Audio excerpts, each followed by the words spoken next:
because you're more diversified. When I look at the way you set up your portfolio, it's not as niche as that some of these. I'm big on diversification. You're very big on diversification. Like, knowing how to diversify well is more important than almost anything. People don't understand this. Is that an evergreen principle, you think? Yes, that's an evergreen principle. Interesting. And the reason I'm saying that, the way it is, it's almost like a casino making its money. Okay. Okay. The way that you do it is you get an edge. So now when you have to make a bet, I've got to bet against the whole world. The world has a view on something is reflected in the price. So when I think something is attractive or unattractive, that means I have to bet against the whole world and whether that's right or not. That's difficult. I get it right, more often than I get it wrong, but I'm going to get it wrong sometimes. And so when you can take a lot of different bets, what you can do is, like the casino, you'll get your average that your bet would be, but you'll reduce your risk of one of those tables not being the table that's paying off. And so that margin, so I can reduce my risk without reducing my return by knowing how to diversify. And I'd say that's particularly important for the people who are listening, your investors. Because what they've got to reduce risk without reducing return. That's right. That's the specialty. That's right. Elaborate a little bit more if you don't mind on that. So reducing risk without reducing the return, because a lot of times if I'm reducing the risk, it means my return's also going lower. But you're saying, no, we're reducing it without even reducing the return. Right. I mean, that's a high-paying skill set to have. It's the most important thing that you could start off doing. If you have a number of equally good likely bets, but they're uncorrelated, like the casino, one table is going to make me a margin like this, but take another table and it makes me a margin like this, but I might have volatility about those. Let me take all those investments that I think will make 10%, so that's my return, but they're uncorrelated with each other. That means I'll still get the 10.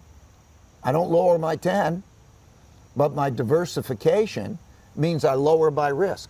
So I improve my return to risk ratio. Is that an art that you can teach? Oh yeah. I wrote about it there's what I call a section in this book, the Holy Grail of Investing. It's 3 pages long.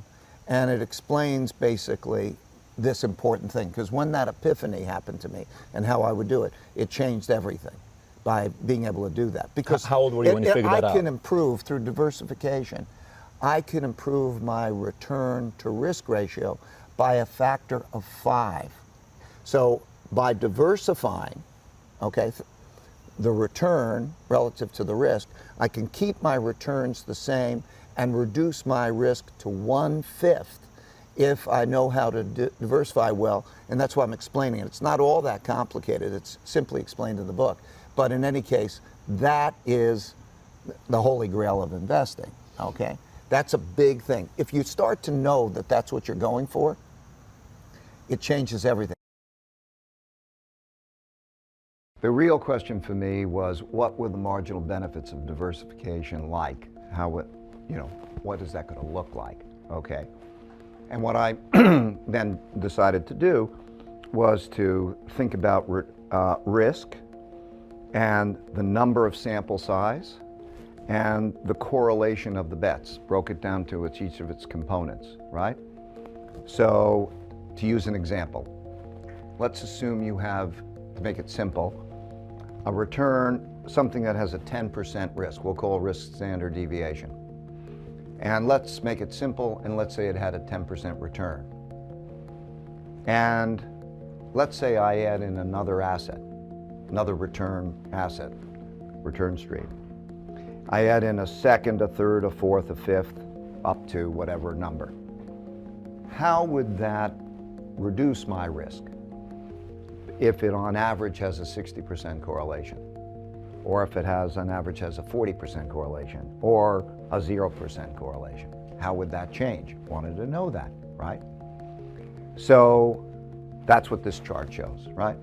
And so so imagine you have a 10% average return. You don't know which bet is going to be better. Has a 10% average return and a 10% risk.